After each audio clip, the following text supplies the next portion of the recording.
이 시간 하나님의 말씀 제가 받들어 읽겠습니다.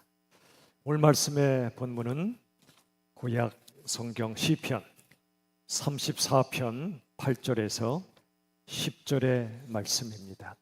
제 성경으로 구약 826조, 제가 이 시간 받들어 읽겠습니다.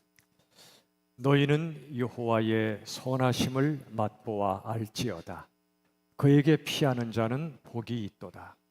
너희 성도들아, 여호와를 경외하라.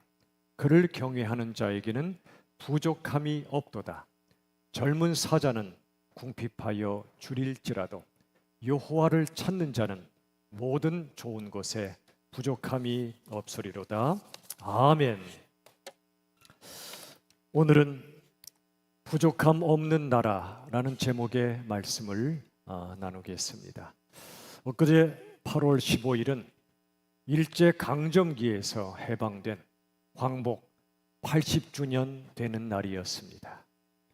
오늘은 나라 사랑주의를 맞아서 우리나라가 어떤 나라가 되어야 하고 우린 이 시대를 어떻게 살아가야 하는지에 대해 우리 하나님의 말씀을 나누고자 합니다. 여러분에게 질문을 드리겠습니다. 우리나라는 부족함이 많은 나라일까요?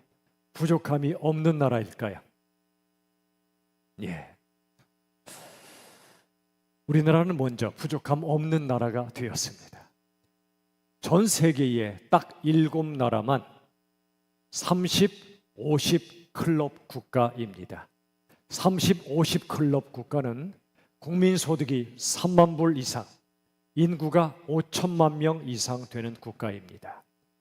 딱 7나라, 미국, 일본, 독일, 프랑스, 영국, 이태리, 그리고 자랑스러운 대한민국입니다.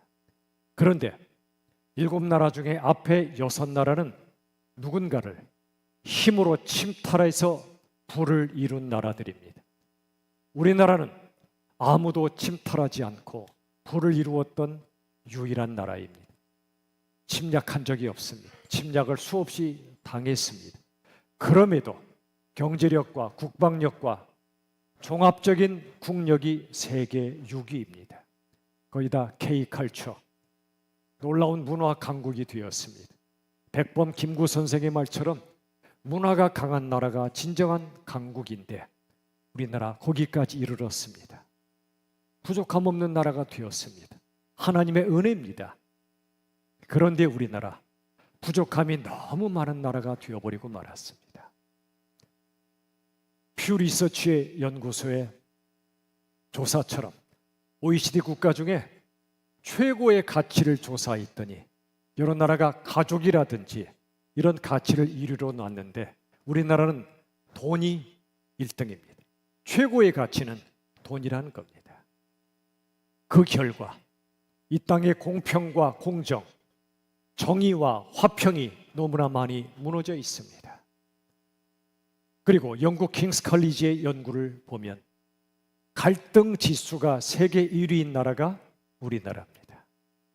남북한 분단 상황 때문이기도 하겠지만 보수와 진보로 나뉘고 나는 옳고 당신은 틀리다는 이 땅의 사람들의 그 생각 때문에 싸움이 멈추지 않는 갈등 지수 1위인 나라가 되었습니다.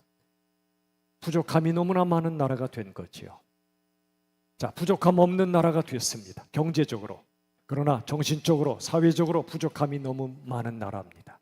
그럼 어떻게 해야 진짜로 부족함 없는 나라가 될 수 있을까요? 오늘 본문 시편 34편에 보면 이런 배경에서 쓰여졌습니다.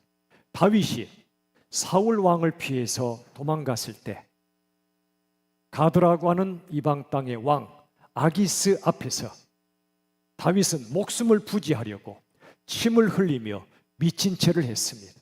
그리고 쫓겨납니다.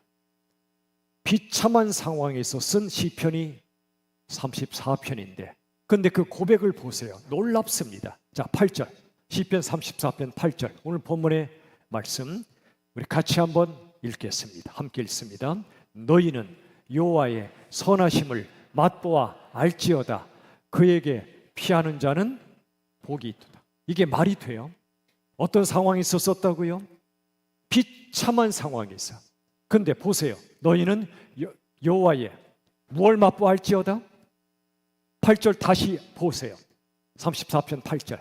너희는 여호와의 무엇을 선하심을 맛보할지어다. 맛보아 안다는 건 실제로 경험하란 말입니다. 지금 다윗은 속에서 쓴물이 올라올 상황인데 어떻게 하나님의 선하심을 맛볼 수 있단 말입니까? 여러분, 정말 고통스러운 상황에서 하나님의 선하심이 느껴집니까? 전 안 느껴지던데요. 하나님이 안 선하신 것 같은데요. 근데 왜 이렇게 고백할까요? 하반절에 그 열쇠가 나옵니다. 8절 하반절. 그에게 뭐 하는 자는? 피하는 자. 선하신 하나님께 피하는 자. 고통스럽고 비참한 상황 속에서도 하나님께 피하는 자가 복이 있다는 겁니다. 원어를 보면 하나님께 피하는 바로 그 사람이라고 말합니다. 그 사람이 바로 복이 있대요. 행복하대요. 힘겨운 상황 속에서도 선하신 하나님을 믿고 하나님을 도피처 삼는 그 사람이 행복하다는 겁니다. 두 종류의 사람이 있습니다. 누구에게나 고난은 닥쳐오지만 고난 중에 하나님께 피하는 사람들이 있고 하나님 말고 다른 것에 피하는 사람들이 있습니다. 그게 사람이든 돈이든 무엇이든 말이죠. 하나님께 피하는 그 사람은 결국 행복합니다. 영혼의 평안이 있고 삶의 어려움을 이겨나갑니다. 그러나 하나님 아닌 다른 것, 사람이든 돈이든 그 무엇에 의지하고 도피처 삼는 사람 반드시 무너집니다. 자, 시편 34편 6절, 오늘 본문 바로 앞에 있는 6절의 말씀 우리 같이 한번 고백합시다. 이 곤고한 자가 부르짖음에 여호와께서 들으시고 그의 모든 환난에서 구원하셨도다. 아멘. 이 곤고한 자입니다. 비참한 다윗 그 마음은 곤고함으로 가득 차 있었습니다. 근데 그가 그 다음에 뭐하며? 곤고한 자가 뭐하며? 부르짖음에 기도입니다. 그러자 여호와께서 뭐 하시고요? 들으십니다. 여러분, 이런 말이 있죠. 하나님의 귀는 우리의 입에 찰싹 붙어 있다고. 우리가 신음소리를 내도 우리의 작은 기도 소리를 하나님의 귀가 다 들으신다는 겁니다.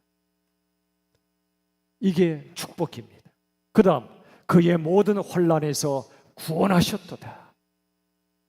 인생의 고난이 닥쳐올 때 나도 다른 누구도 나를 구원하지 못할 때 살아계신 하나님께서 나를 구원하시는 그 체험, 내가 늪속으로 빠져들 때 이제 죽었구나 하는 그 시점에 손이 쑥 들어와서 나를 끌어올리는 그 하나님의 구원을 체험할 때 그게 진정한 행복이라는 것입니다. 그래서 다윗은 이 기가 막힌 상황 속에서도 여호와 하나님의 선하심을 맛보았던 겁니다. 최악의 상황에서도 선하신 하나님의 구원을 체험했던 다윗의 고백입니다. 우리도 이런 고백이 있어야 되지 않겠습니까? 그런데 안타깝게도 10절을 보십시오. 시편 34편 10절에 보시면 젊은 사자가 등장합니다. 젊은 사자는 궁핍하여 줄인데요. 이것도 이해가 안 돼요. 젊은 사자는 라이언 킹입니다. 세상으로 말하면 힘과 부를 가진 사람이죠. 그는 궁핍하지 않아요. 줄일 이유가 없어요. 그런데 젊은 사자도 궁핍하고 줄인데요. 왜 그럴까요? 여러분, 누가복음 18장엔 젊은 사자와 같은 한 사람이 등장합니다. 젊은 부자 관리였습니다. 일찍 출세했습니다. 부와 명예와 권력을 한 손에 거머쥔 사람이었습니다. 누구든 부러워하는 사람이지요. 그런 그에게 예수님이 말씀하셨습니다. 누가복음 18장 22절, 한 가지 부족한 것이 있으니 나를 따르라. 부족한 게 없어 보이는 그 사람에게 한 가지 결정적으로 부족한 게 있었습니다. 그의 영혼에 빠져 있고 그의 인생에 빠져 있던 한 가지는 바로 예수님이었습니다. 그는 예수님에 관한 소문을 들었습니다. 관심을 갖고 찾아왔습니다. 영생에 대해서도 관심을 갖고 물었습니다. 그런데 예수님이 보시면 아시잖아요. 그의 마음속에 돈으로 꽉 차 있음을 아셨습니다. 말씀하셨죠. 네가 가진 걸 다 팔아 가난한 자에게 주라. 그리고 나를 따르라. 오해하지 마십시오. 여러분 재산을 다 팔아서 교회에다 헌금하라는 말 아니에요. 그 말씀이 왜 주어졌냐면 그 젊은 청년의 마음에 100% 지배하고 있었던 건 돈이었기 때문에 그래요. 돈은 가치입니다. 필요합니다. 땀 흘려 정직하게 버는 돈은 귀한 것입니다. 돈을 벌어 가족을 부양하는 것, 또 귀한 일에 쓰시는 건 거룩한 일입니다. 그러나 이 청년처럼 요즘 우리나라 사람들의 마음처럼 그 안에 오직 돈. 그들이 좋아하는 노래가 뭐죠? 돈 들어 돈 들어 돈.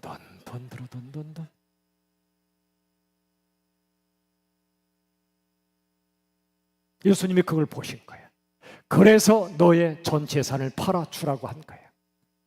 네 마음속에 100% 너를 장악하고 있는 돈의 권세에서 벗어나라는 말씀이에요. 그리고 너는 나를 따르라.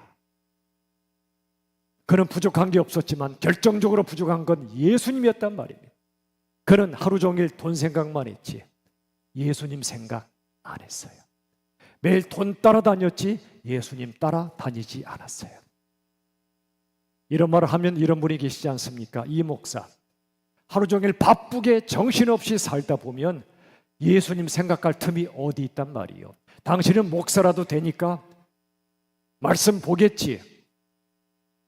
그런데 나는 안 그래. 아침 일찍 출근해야 되고 하루 종일 진상 고객 만나 싸워야 되고 밤에 박임치처럼 퍼져서 잠자기 바쁜데 언제 예수님 생각해. 너무 심한 거 요구하지 마. 이해돼요.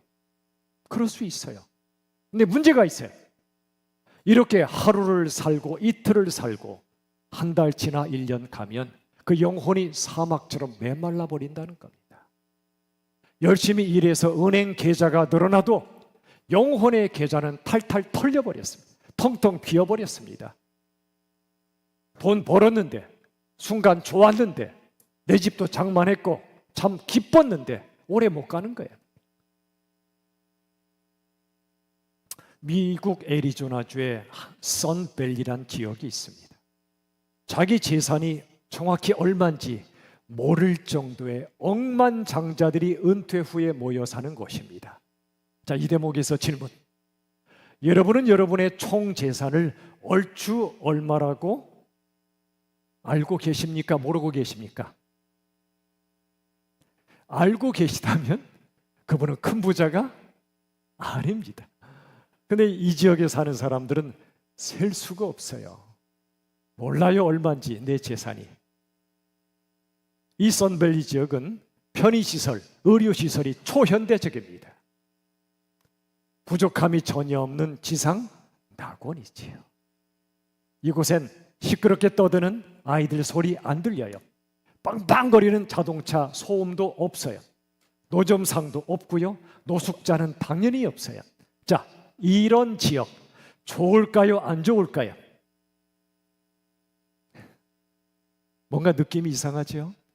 느낌이 쎄하죠? 분명히 좋은 곳인데 왜 물을까? 문제가 생겼어요. 그곳에 최고의 의사들이 모여 있는데 그들이 어느 날 이상한 행동을 하고 말을 하는 분들을 검사해 보니까 치매인 거예요. 치매 발병률이 다른 지역보다 엄청나게 높아진 거예요. 왜 그랬을까요? 여러분, 스트레스에는 두 종류가 있습니다. 디스트레스와 유스트레스가 있습니다. 디스트레스는 좋은 스트레스고요. 나쁜 스트레스고요. 유스트레스는 좋은 스트레스예요. 이 선밸리 지역엔 좋은 스트레스조차 없었던 거예요. 일상에 자극이 없습니다. 생활에 변화가 없습니다. 스트레스와 걱정거리가 없어서 너무 좋은 것 같았는데 아무런 스트레스가 없던 이 지역은 치매를 일으키고 수많은 병을 일으키게 되었던 겁니다. 결국 그들 중에 상당수가 돌아갔습니다. 원래 살았던 복잡하고 시끌벅적한 마을, 지지고 볶던 그곳으로 다시 돌아갔습니다. 무엇을 말할까요? 혹시 우리 안에 썸블리에 대한 갈망은 없습니까? 세 가지로 묻겠습니다. 첫째, 저와 여러분은 아무런 걱정 고민 없이 편안히 살고 싶다. 아멘, 노멘. 당연히 아멘이죠. 저도 아멘이에요. 걱정 고민 없이 살고 싶어요. 두 번째, 아무 생각 없이 어떤 생각도 하지 않고 편안히 살고 싶다. 아멘, 노멘. 예. 세 번째, 전혀 기도하지 않아도 될 만큼 편안히 살고 싶다. 아멘, 노멘. 예, 점점 달라지네요, 반응이. 이런 거죠. 하나님, 이번 기도가 마지막 기도가 되어서 다신 기도할 필요 없게 해주세요. 이런 말이지요. 여러분, 다신 기도할 필요가 없게 해달란 말은 누가 필요 없게 해달라는 거죠? 하나님이에요. 하나님 필요 없게 해달라는 겁니다. 하나님께 교제 필요 없다는 겁니다. 편안하게 살게 해주셔서 걱정 고민도 없고 아무 생각하고 싶지 않고 심지어 기도 안 해도 되게 만들어 주세요. 혹시 우리의 기도의 속마음이 그런 거 아닌가요? 여러분, 하나님의 필요 없다.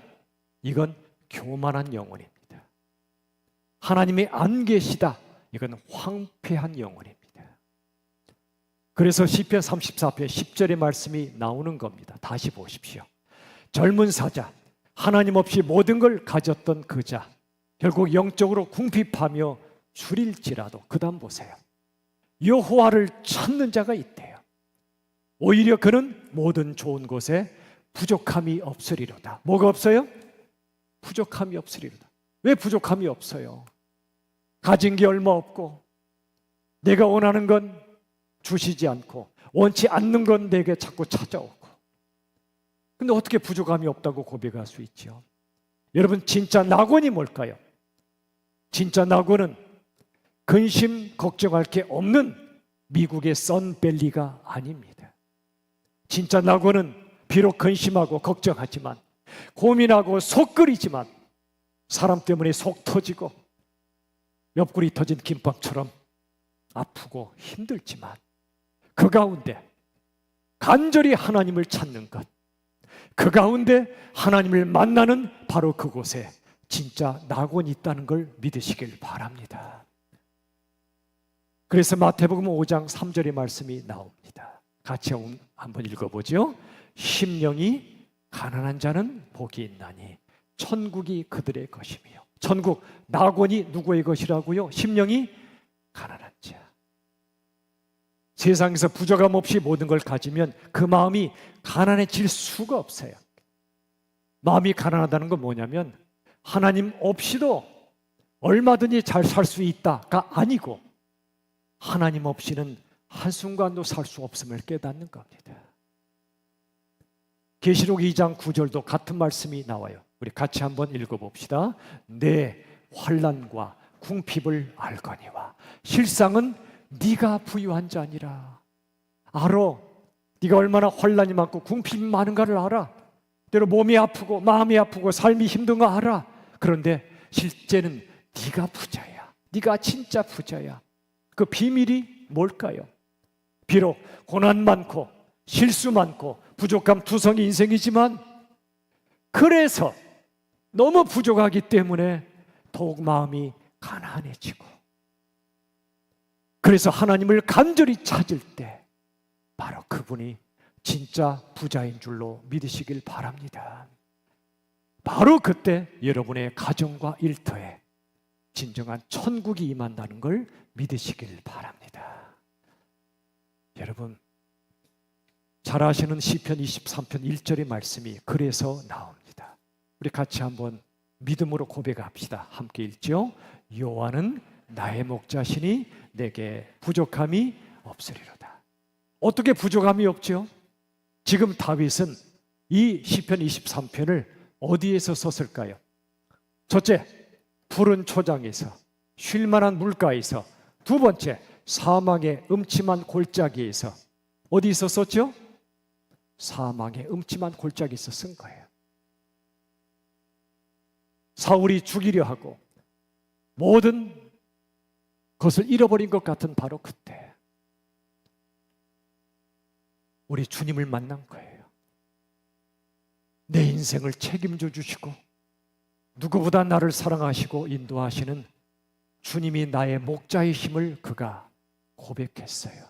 그 순간 그의 몸은 사망의 골짜기를 지나고 있지만 그의 영혼은 주님 품 안에서 푸른 초장을 누리고 쉴만한 물가에서 쉬는 거예요. 나를 푸른 초장에 누이시고, 양은 절대 눕지 않아요. 약하기 때문에 늑대와 이리떼가 공격하면 도망가야 되므로 눕지 않아요. 언제 눕죠? 양이 완전하게 안전함을 확신할 때, 목자가 나를 확실하게 지켜주심을 믿을 때, 그때에만 양은 누워요. 그가 나를 푸른 초장에 누이시고. 여러분, 많은 걸 가지시고 좋은 일 하십시오. 그러나 모든 걸 가져서 주님조차 필요 없는 인생을 꿈꾸지 마시고, 가진 거 별로 없어도 주님 없이 못 사는 인생, 주님을 전부로 삼는 인생, 주님 때문에 행복한 인생 되시기를 간절히 바랍니다. 주님이 전부가 되시면 주님 아닌 것들이 내게 주어져도 감사, 안 주어져도 낙심하지 않아요. 주님 때문에 행복한 그 사람, 눈물 쏟는 일이 수없이 벌어져도 나를 위하여 십자가에 죽기까지 사랑하신 주님의 품 안에 거할 수 있다면 우리들은 어딜 가도 어떤 상황에서도 행복할 수 있어요. 예배 전에 찬양 중에 충만이란 찬양 드렸죠. 우리가 익숙한 찬양은 아니에요. 근데 가사가 너무 좋더라고요. 가난하여도 부족하지 않은 것은 내 안에 예수님으로 충만하기 때문이라. 이게 믿음의 비밀이에요. 여러분, 하나님께서 이스라엘 백성들을 이끄셨습니다. 애굽의 노예에서 해방시키시고 바벨론 포로에서 해방시키셨어요. 노예와 포로이던 시기 얼마나 힘들겠어요. 그 기간 동안 하나님은 그들을 연단하셨어요. 하나님 말고는 내 인생을 책임져 줄 것이 없음을 깨닫게 하시고 신앙을 키우시고 때가 되어 해방시켜 주셨습니다. 우리나라도 마찬가지예요. 일제 36년 일제 강점기를 지나 해방시켜 주시고 자유민주국가가 되게 하셨어요. 찢어지는 가난과 참혹한 전쟁과 무서운 독재로 신음했지만 세 가지, 산업화, 민주화, 그리고 교회 부흥, 영적 부흥을 이루어 주셨어요. 단기간 안에 이 세 가지를 동시에 이룬 나라는 역사상 존재하지 않아요. 시편 146편 7절, 억눌린 사람들을 위해 정의로 심판하십니다. 권력으로 찍어 누르는 사람들, 그들을 심판하신다는 겁니다. 그리고 가진 게 없어 줄인 자들에게 먹을 걸 주시는 하나님이십니다. 여호와께서는 갇힌 자들에게, 억울하게 갇힌 자들에게 자유를 주십니다. 하나님이 이런 하나님이시라는 겁니다. 슬프고 아픈 상황이 닥쳐올 때 하나님은 한치의 오차도 없이 우리 인생을 이끄셔서 당신의 선하신 뜻을 이루시는 놀라우신 하나님이십니다. 다윗은 이런 하나님을 만난 거예요. 그래서 선포합니다. 오늘 본문 9절, 시편 34편 9절, 우리 같이 한번 앞을 보시고 함께 선포합시다. 여호와를 경외하라. 그를 경외하는 자에게는 부족함이 없도다. 어떤 사람에게 부족함이 없다고요? 많이 가진 자 아닙니다. 여호와를 경외하는 자입니다. 언제 하나님을 경외하죠? 나 같은 죄인을 그토록 사랑하신, 죽도록 사랑하신 하나님의 사랑을 발견할 때, 이 세상을 심판하시는 공의의 하나님을 발견할 때, 내 인생과 온 세상, 온 우주를 통치하시는 크신 하나님을 발견할 때 거룩한 두려움으로 하나님을 높입니다. 찬양합니다. 사랑합니다. 그게 경외예요. 그런 사람에게 하나님이 부족함이 없게 하시겠대요. 일제강점기에 평안북도 정주에 한 청년이 살았습니다. 가난과 차별 속에서 자랐지만 큰 기업가가 되고 큰 부자가 되었습니다. 어느 날 그가 도산 안창호 선생의 연설을 우연히 듣습니다. 실은 우연이 아니라 필연이었습니다. 이런 연설이었죠. 여러분, 나라가 없는데 큰 집이 있으면 뭐하고, 혼을 뺏겼는데 몸이 편하면 뭐합니까? 천둥소리 같은 그의 말을 들었습니다. 그 말이 비수처럼 그의 마음을 찔렀습니다. 그의 인생을 뒤집었습니다. 그 길로 자신의 전 재산을 털어 오산학교를 세웠습니다. 그의 이름은 남강 이승훈 선생입니다. 그는 크리스찬이었습니다. 성경 말씀을 수시로 묵상했습니다. 하나님의 말씀을 통해 깊이 깨달았습니다. 이런 겁니다. 불을 쌓는 것보다 나라를 세우고 사람을 세우는 게 훨씬 더 가치 있는 일이라는 걸 말이지요. 이분은 오산학교 학생들, 어린 학생들을 함부로 대하지 않았습니다. 항상 존댓말을 썼다고 합니다. 왜 그랬을까요? 이 학생들 가운데 언젠가 나라를 되찾을 사람들이 나올 거라 믿었기 때문입니다.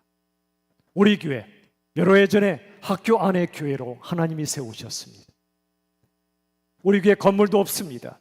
편안한 상황 없습니다. 그러나 저는 우리 교회 자녀들과 성도학교의 학생들이 너무나 소중합니다. 왜냐하면 우리나라와 하나님 나라 위에 쓰임받을 엄청난 인물들이 배출되고 있음을 믿기 때문입니다.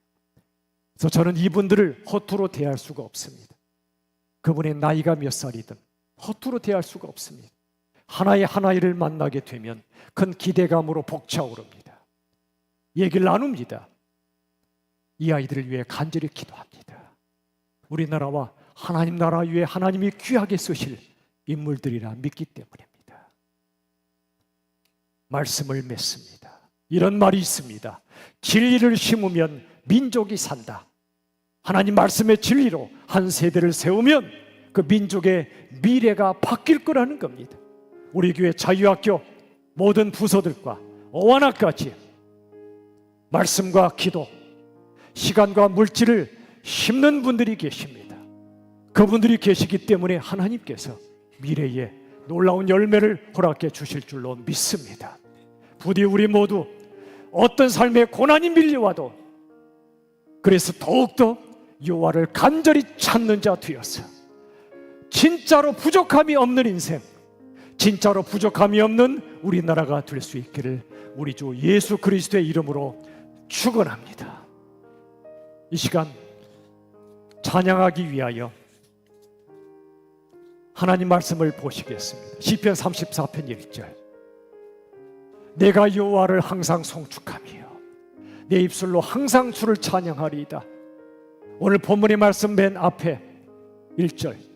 비참한 상황 속에서 다윗은 하나님을 항상 송축했대요. 찬양한대요. 주를 찬양한대요. 우리 시간에 찬양합시다.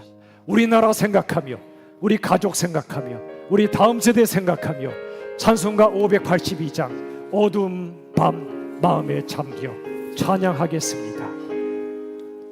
어두운 밤 마음에 잠겨 이 역사에 어둠 짙었을 때에 계명성 중쪽에 밝아 이 나라 여명이 왔다. 고요한 아침의 나라 빛 속에 새롭다. 이 빛 삶 속에 얽혀 이 땅에 생명탐 놓아간다. 옥토에 뿌리는 깊어 하늘로 줄기까지 솟을 때 가지 억마를 해요. 그 열매 만민이 산다. 고요한 아침의 나라 일꾼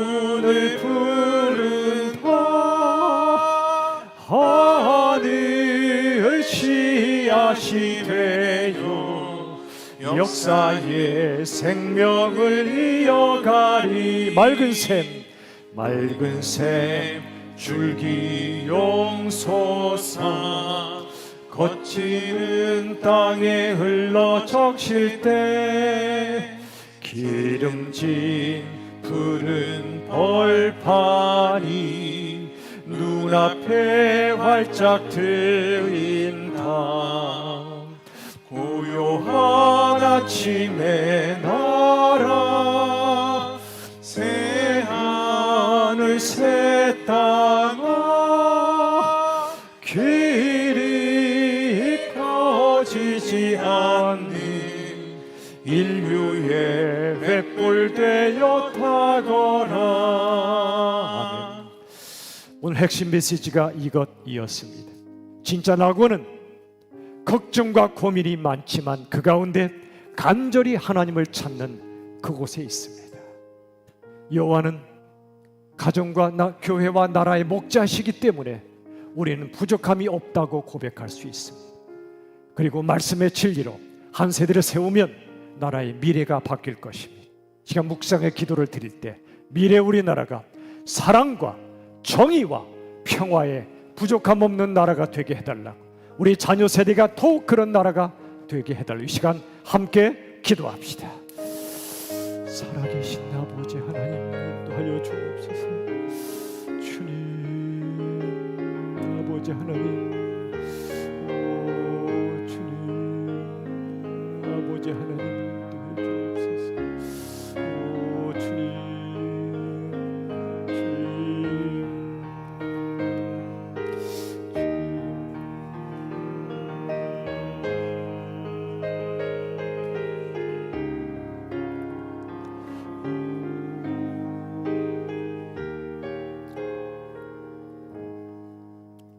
살아계신 하나님 참 감사합니다.